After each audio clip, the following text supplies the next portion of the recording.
കഴിക്കാൻ എടുക്കട്ടെ? എമർജൻസി ആയിട്ട് എന്തോ മാറ്റർ ഉണ്ടായിട്ടാ ലേറ്റ് ആയെന്നറിയാം. ഒന്ന് വിളിച്ചറിയിക്കായിരുന്നു, അച്ഛന്റെ സമാധാനത്തിനെങ്കിലും.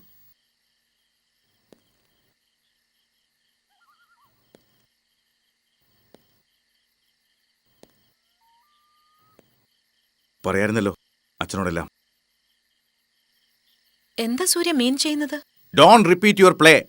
ശ്ശോ, എന്താ സൂര്യ ഇത്? അച്ഛൻ കേൾക്കില്ലേ? വേണ്ട, ഇനി ആക്ടിങ് വേണ്ട.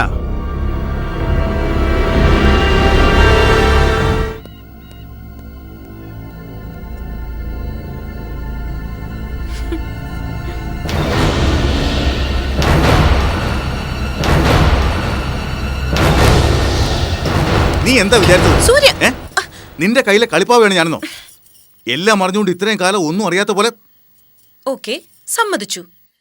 പക്ഷേ മെഹറിനുമായുള്ള ബന്ധത്തിന് എന്ത് ന്യായീകരണമാണുള്ളത്? It just happened. ഓ, ഒരബദ്ധം ആർക്കും പറ്റാം അല്ലേ? Yeah, quite natural. പക്ഷെ അത് റിപ്പീറ്റ് ചെയ്യുമ്പോഴോ? അപ്പ സൂര്യന്റെ ഹസ്ബൻഡ് ആണെന്ന് മറന്നു, കിത്തുമോന്റെ അച്ഛനാണെന്ന് മറന്നു. അങ്ങനെ ഒരു സിറ്റുവേഷൻ ക്രിയേറ്റ് ചെയ്ത ആരാണ്? പറ, ആരാണ്?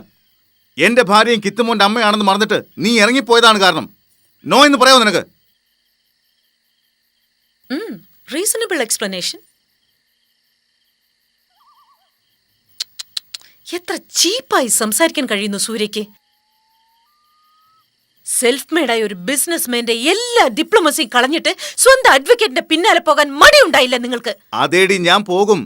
നീ ഡിവോഴ്സ് മൂവ്മെന്റുമായി പോയപ്പോ എനിക്ക് ആശ്വാസമായത് മെഹറിനാണ്. എന്റെ ഫീലിംഗ്സ് അയാൾ മനസ്സിലാക്കി, അത്രേ ഉള്ളൂ.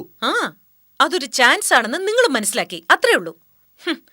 ഞാൻ ഒരിക്കലും തിരിച്ചു വരില്ലെന്ന് സൂര്യ കരുതി മെഹറിനുമായി ഒരു പുതിയ ലൈഫ് സ്വപ്നം കണ്ട് അതിനുള്ള സ്കെച്ചും പ്ലാനും എല്ലാം തയ്യാറാക്കി. അതല്ലേ സത്യം? എല്ലാം കാൽക്കുലേറ്റഡ് ആയിരുന്നു. അതിലും വലിയ കാൽക്കുലേഷൻ നീ നടത്തിയിരുന്നു. യെസ്, ഞാനും കാൽക്കുലേറ്റ് ചെയ്തു, ഒരുപാട് ആലോചിച്ചു. നിങ്ങളുടെ കുഞ്ഞിനെ മറ്റൊരു സ്ത്രീ പ്രസവിച്ചതറിഞ്ഞപ്പോഴും ക്ഷോഭിക്കാതെ പിടിച്ചു നിന്നത് അതുകൊണ്ടാ. നോ, ഒരുതരം ബ്ലാക്ക് മെയിലിംഗ് ആയിരുന്നു അത്. പതുങ്ങി നിന്നിട്ട് അവസരം നോക്കി അറ്റാക്ക് ചെയ്യുന്ന ചീപ്നെസ് ആയിരുന്നു അത്. ഈ പറയുന്ന ചീപ്നെസ്സേ എത്രയോ തവണ ഞാനും കണ്ടിട്ടുണ്ട്. ഇവിടെ എന്നെയും മോനെയും പൊന്നുപോലെ സ്നേഹിക്കുന്ന ഐഡിയൽ ഹസ്ബൻഡ്, അവിടെ കീപ്പിന്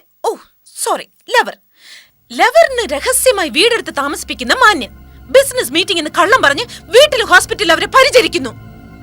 ഭാര്യ കടന്നു വരുമ്പോ കാമുകിയുടെ ബെഡ്റൂമിൽ ഒളിച്ചിരുന്ന് വിയർക്കുന്നു. സഹതാപം തോന്നുന്നു. ഇത്ര തരം താന്നു പോയല്ലോ നിങ്ങൾ.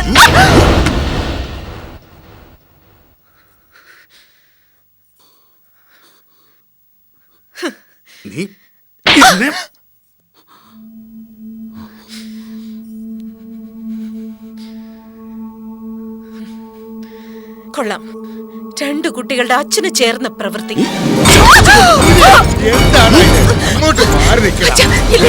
ഒന്നുമില്ല, ഞാനിപ്പോ കണ്ടതോ. അത് ഒന്നുമില്ല അച്ഛാ, ഞങ്ങള് ഓരോന്ന് പറഞ്ഞ് ഭാര്യയും ഭർത്താവും അല്ലേ, ഒരു സൗന്ദര്യപ്പിണക്കം, അത്രേ ഉള്ളൂ. വാ അച്ഛാ, അച്ഛൻ വന്ന് കിടക്ക്.